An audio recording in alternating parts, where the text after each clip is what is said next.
It is 3:47 in the afternoon in a supermarket in Tokyo. A 2-year-old wants a toy. The mother says no. The child's face crumples, the lower lip trembles, and then nothing. The child takes a breath, looks at their mother, and walks away. No screaming, no flaw, no negotiation. No 5-minute meltdown in the cereal aisle. Now picture the same scene in a supermarket in London, or New York, or Sydney. You already know how that story ends. The cart abandoned. The stares from other shoppers. The burning face of a parent who has tried everything and nothing works.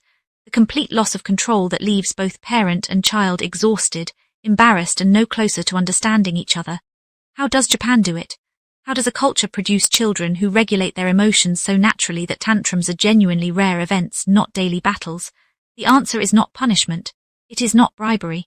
It is not a reward chart or a timeout corner.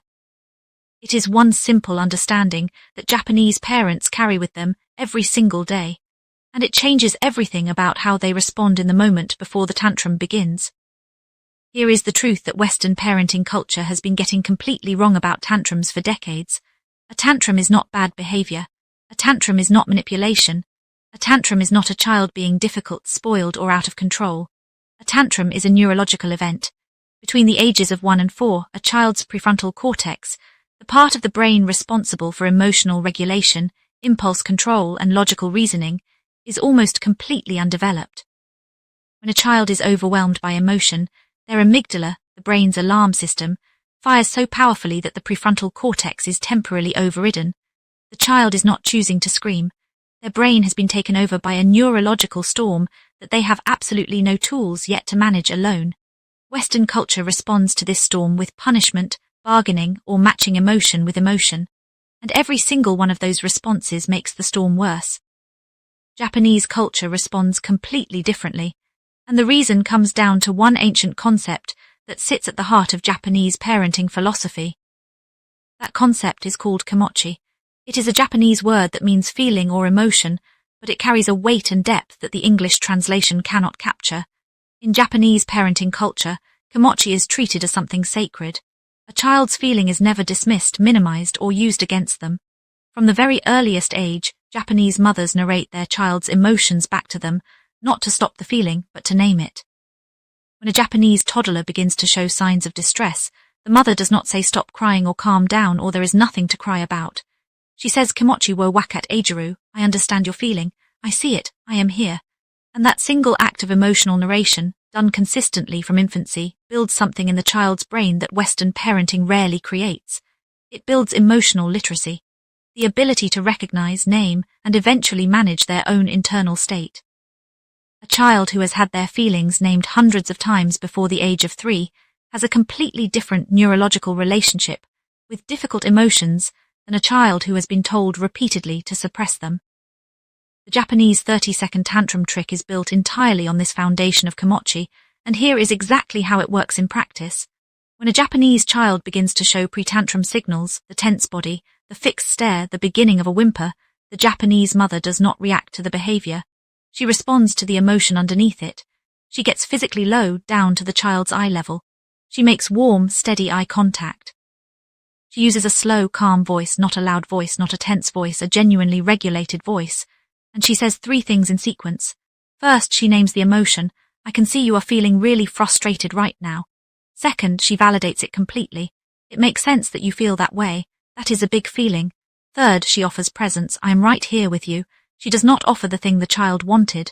She does not negotiate. She does not remove the child from the situation. She simply becomes a regulated, calm, warm anchor and she waits. And what happens next is not magic. It is neuroscience. A child's nervous system is designed to co-regulate with a calm adult. When a parent remains genuinely regulated, not performing calm but actually physiologically calm, the child's nervous system begins to sync with theirs. The amygdala alarm starts to quiet. The prefrontal cortex begins to come back online. And the storm passes in approximately 30 seconds to 2 minutes, without punishment, without negotiation, and without the parent ever losing their own emotional ground. The reason Western parents struggle so profoundly with tantrums is not because they love their children less. It is because they were never taught this. Western parenting culture inherited a model that treated children's emotions as problems to be solved, behaviors to be stopped, or manipulations to be resisted. When a child cries, the instinct is to make the crying stop, as quickly as possible, by whatever means available. The Japanese model does the opposite. It treats the crying as communication. It treats the tantrum as a moment of connection rather than a moment of conflict.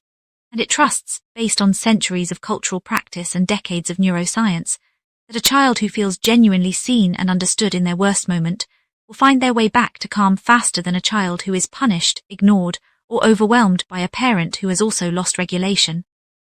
The practical application of this is simpler than any Western sleep training program, reward chart, or behavior contract. Next time you feel the tantrum beginning before the storm reaches full force, get low, get quiet, get genuinely calm inside yourself first, even if it takes 3 slow breaths. Make eye contact, name the emotion out loud, validate it without conditions, and stay present without offering the thing they wanted. Say it like you mean it because you do mean it. Their feeling is real. Their brain is doing exactly what an undeveloped brain does when it is overwhelmed. And you, calm, present, and steady, are the only regulation tool they have access to right now. That is Kimochi in practice. That is the 30-second secret. And once you have used it 3 times, you will never go back to the old way because you will have seen with your own eyes what happens when a child feels genuinely understood. The storm passes, the child breathes, and something quiet and unbreakable grows between you in that moment. That is what Japanese parents have always known, and now you know it too.